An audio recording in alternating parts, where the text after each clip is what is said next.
Good morning and welcome to the Core Connection. I'm Mira Rubin here with you on Enlightened World Network, and today's topic is gratitude.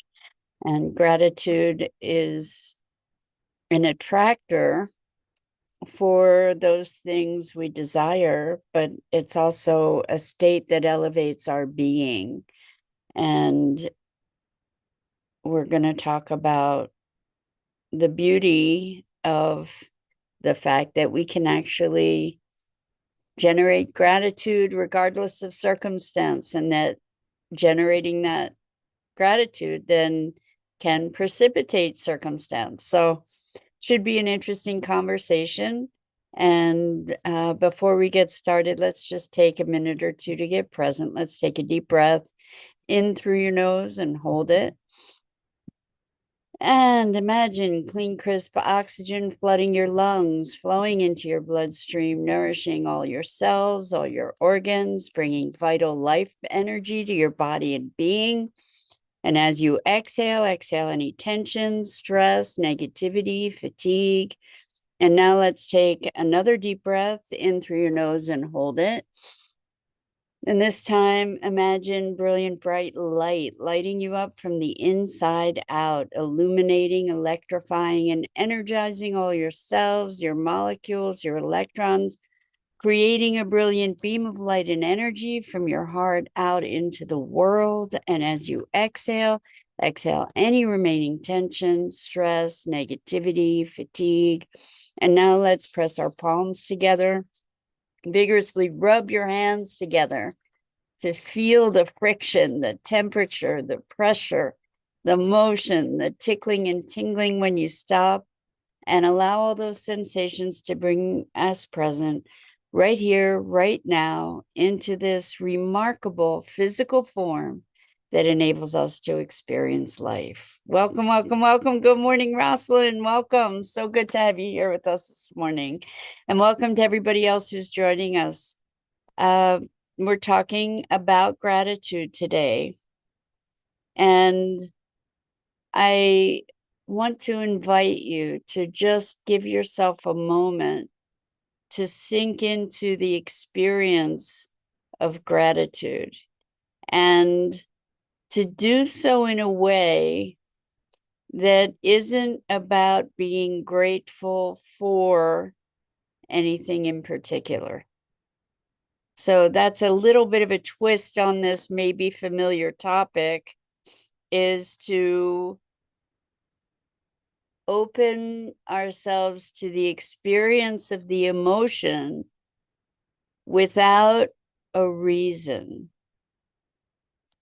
And I think you'll find when you sink into that experience, when you sink into this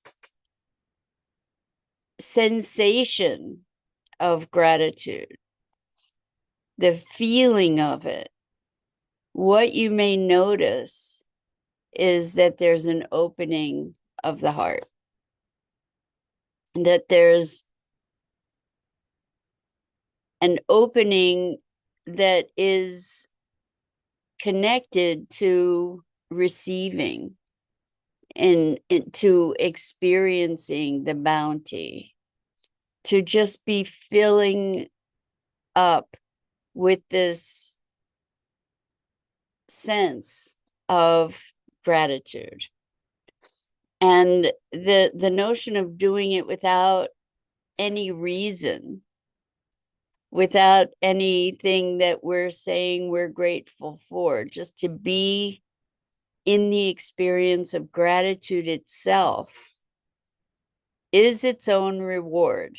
In its own way, it's its own reward, because it is this welling up of emotion, this opening up of the heart that is, given that it's open, is now able to receive, is now able to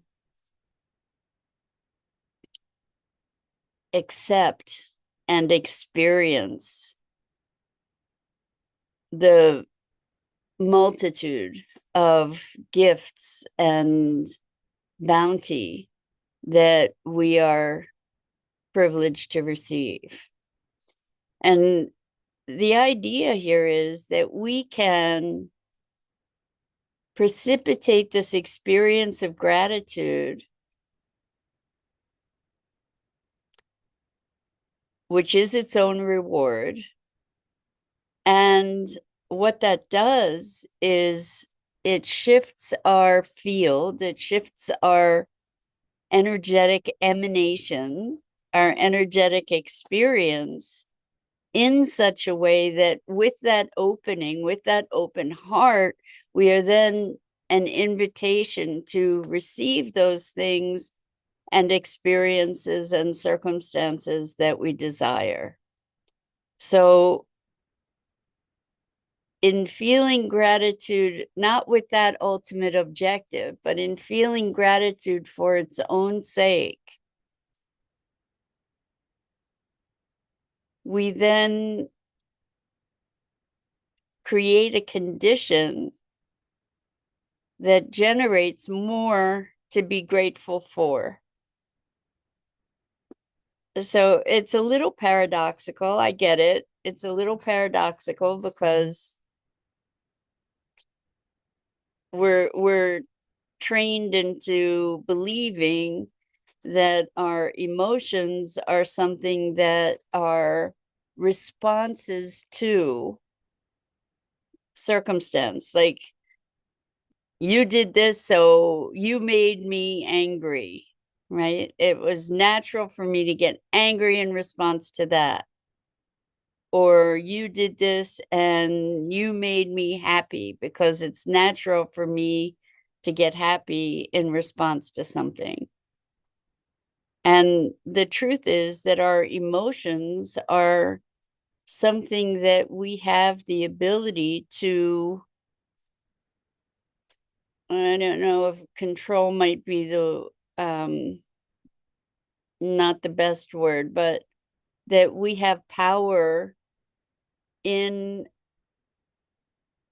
the emotions that we experience. We're not just ping pong balls being battered about by circumstance, or well, many of us are, but we don't have to be. We don't have to be. We can exercise some sovereignty, some choice, some deliberateness in the in our emotional lives and in our emotional expression. And when we summon forth these emotional states,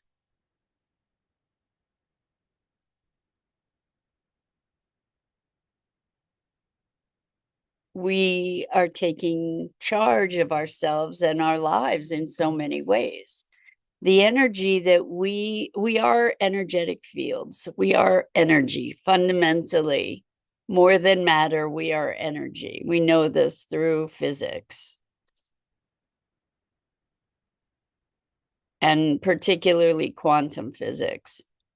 And we know that when we're in a state, people can pick that up. So there's a field of energy that we are emanating. And that field is an attractive field. It may be repulsive too. It may be repelling. It's repelling certain things and attracting others. And so when we are deliberate in the way that we create that field, that we generate that field, when we do that field generation from a place of choice and inspiration, then we become active creators of our lives and of the quality of our lives. And culturally, we're conditioned to the negative. We're conditioned to what's missing, what's lacking, what do we not have, that what are we wanting, meaning what is missing, right?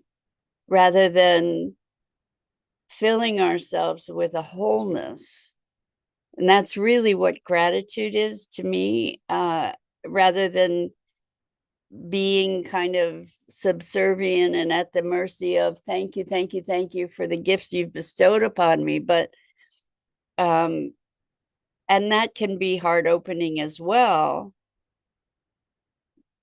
but rather as a broader sense of gratitude and appreciation for life itself. Because I know I said not for anything, but being present to the essence of life itself and being grateful for that. And the experience of gratitude itself is a fulfillment in itself. The experience of gratitude opens our heart. It lifts our spirit. It lightens our energy. And it in itself is its own reward, just like love in itself is its own reward. Love, gratitude, gifts that keep on giving, right? Actually, all our emotional states, although sometimes the way that they're giving isn't what we would prefer, for instance, when we're angry or frustrated or etc. So by cultivating this sense of gratitude, we're cultivating the joy that goes along with that receiving. We're allowing ourselves to receive. In other words, we're being in greater communication and connection with our environment, with something beyond ourselves. And yet it's being self-generated. And in that experience of that richness, we're elevating ourselves, we're elevating our frequency, we're attracting different circumstances. Plus, it just feels good, right? So we have different inroads. For the longest time, I couldn't personally access gratitude directly. I needed to find a pathway in to gratitude and love. And for me, the pathway in was beauty. Because just by being present to beauty, my heart would melt, my heart would open, and I could feel this deep, deep appreciation. And I don't know for sure if there's what the distinction is between appreciation and gratitude. And for the longest time, I gravitated much more to appreciation than gratitude, because gratitude has felt to me like a hierarchical thing, like I'm grateful to something external bestowing something upon me, so it felt hierarchical. Whereas appreciation felt more like it was generated from within.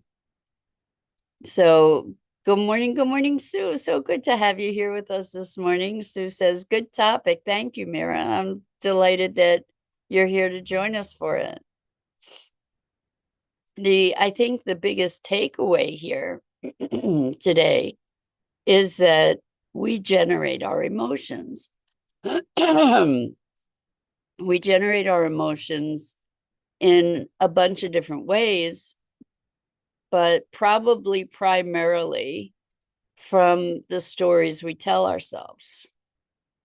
So we have an internal dialogue that is almost constant, and it goes all over the place. It's often called monkey mind, right? Where we think, our mind just flits all over the place. One thought, another thought, they don't even have to be related. They're just all over the place. And yet we have the ability to focus ourselves and generate an experience. And we can do this with our emotions. Mostly, we really do act as if we're ping pong balls being battered around by circumstance. I'm not talking about controlling or stifling emotion. I'm talking about partnering with emotion. If we can imagine ourselves as energy generators, which we are, it's almost, I was just thinking like about a blender. A blender has all these different settings, right? Different speeds. And we're like that in that we have all these different emotions. And we can conjure those emotions at will.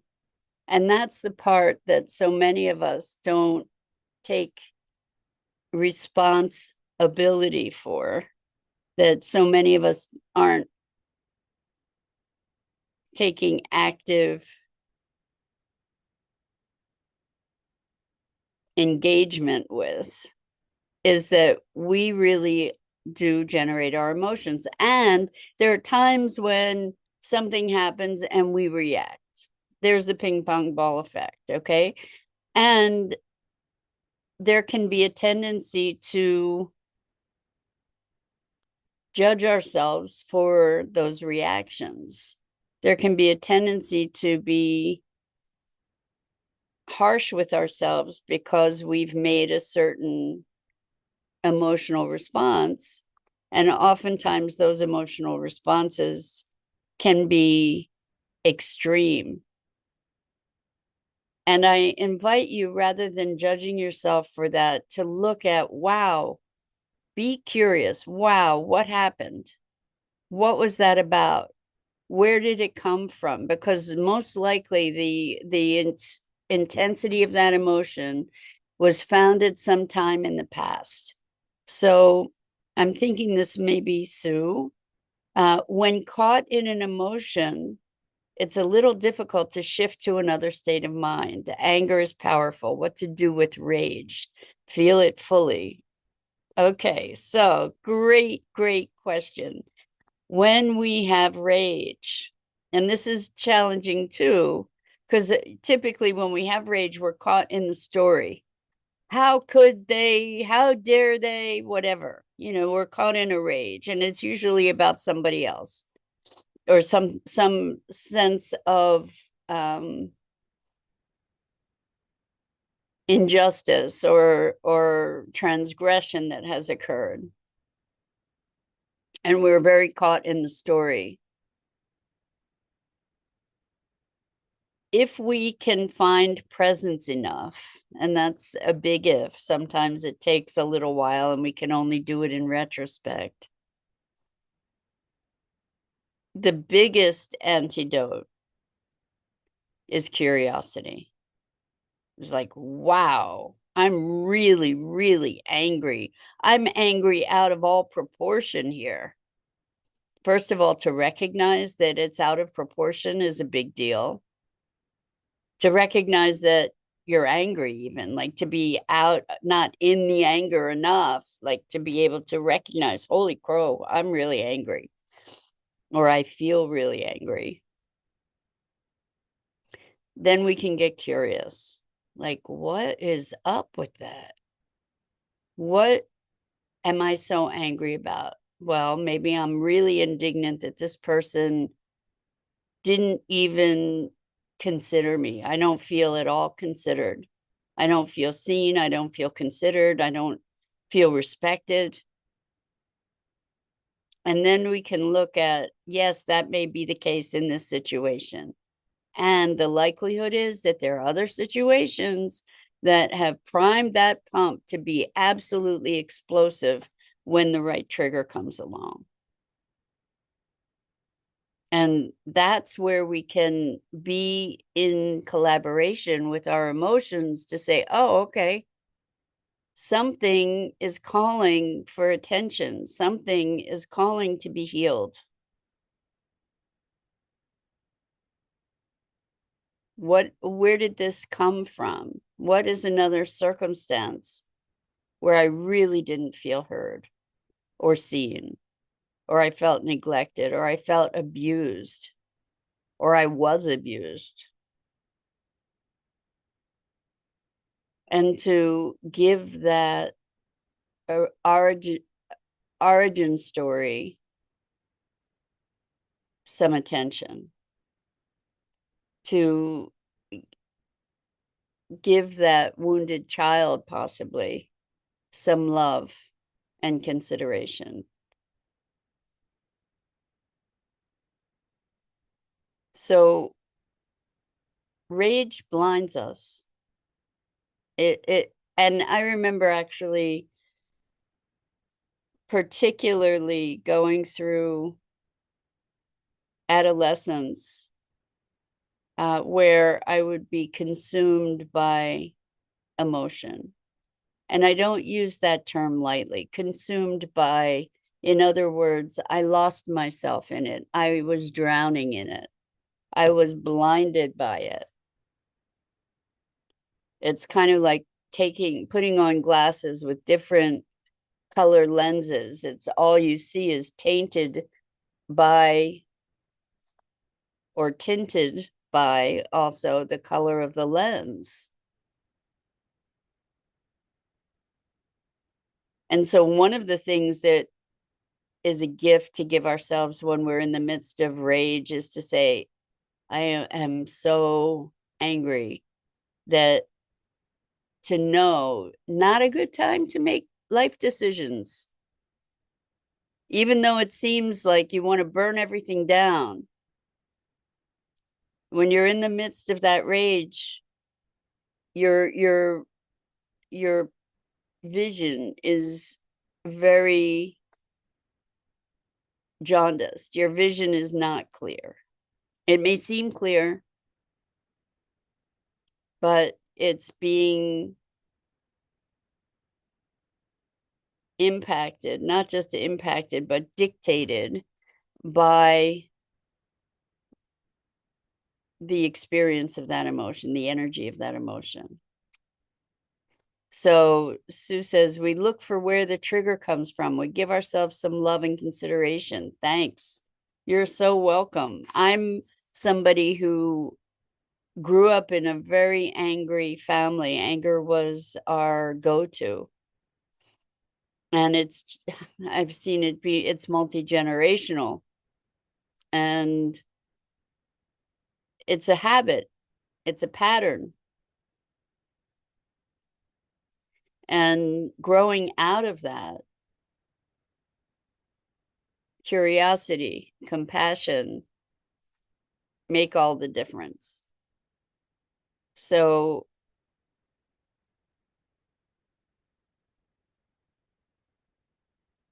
being accountable, being responsible for our emotions, and recognizing. So one of the ways that helps us be accountable for our emotions is to recognize that they are emotions. They are not who we are.